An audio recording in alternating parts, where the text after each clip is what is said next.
నెల్లూరు జిల్లా దుత్తలూరు మండలం నరవాడ వెంగమాంబ పేరంటాలమ్మ ఆలయ ఆధ్వర్యంలో నడుస్తున్న గోశాలలో గోవులు ఆకలి ఆర్తనాదాలతో అలమటిస్తున్నాయంటూ కూడా ఆరోపణలు వస్తున్నాయి.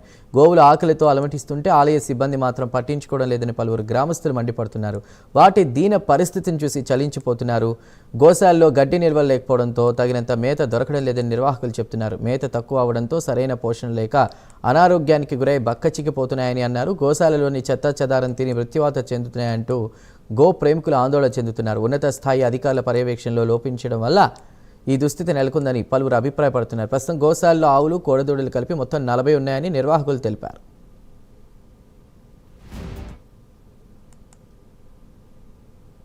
ఇక్కడ ఈరోజు వచ్చిన వార్తల్లో పశుగ్రాసం కొరత గోశాలకని ఇచ్చారు. దానికి వచ్చిన వారం 10 రోజుల్లో నుంచి వచ్చిన మాట వాస్తవమే. కాకపోతే మేము దాన్ని చేసుకునేదానికి కరెక్ట్ చేసుకునేదానికి నిన్న పశుగ్రాసం మాట్లాడాము. 2 రోజుల్లో గడ్డి వస్తుంది. తర్వాత గిత్తలు ప్రజెంట్ గిత్తలు కానీ ఆవులుగా 40 ఉన్నాయి గోశాలలో. అందులో 15 ఆల్రెడీ ఆర్డర్ వచ్చింది, రేపు షిఫ్ట్ చేస్తాం. ఇంక 25 ఉన్నాయి ఆవులు. వాటికి సరైన ఇబ్బంది లేకుండా చేస్తాము. ఆ 20 కూడా ఒక 10 ఎక్కించి 15 పర్మిట్గా ఉంచుతామని మేము ఈవో గారు మా ధర్మకర్తలు అంతా మాట్లాడుకొని అనుకున్నాము.